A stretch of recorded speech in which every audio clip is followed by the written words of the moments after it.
Hello everyone, চলে এসেছি আজ তোমাদের সাথে নতুন একটা টিউটোরিয়াল ভিডিও নিয়ে। এটা হচ্ছে কালার টিউটোরিয়াল। কিসের না, কাঠগোলাপ। ক্লে দিয়ে তো কাঠগোলাপটা বানিয়ে নিয়েছি, তো ভাবলাম তোমাদের সাথে কালার করাটা শেয়ার করি। তো কালারে অনেকেরই অসুবিধা হয়, সবাই অনেক বেশি বেশি কালার ইউজ করে, সেটাই প্রবলেম। খুব সামান্য কালার নিতে হবে আর বিভিন্ন কালার না মিক্স করতে হবে।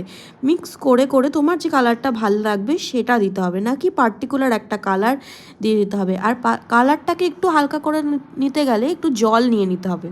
জল নিয়ে কালারটাকে একটু জলের সাথে মিশিয়ে নিয়ে তারপরে কালার করতে হবে। যেরকমভাবে দেখো এখানে আমি একদম টিপে করে নিয়ে নিয়ে তুলির করেছি।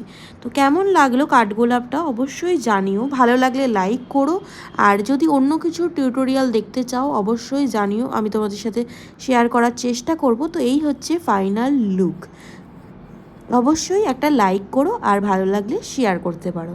টাটা।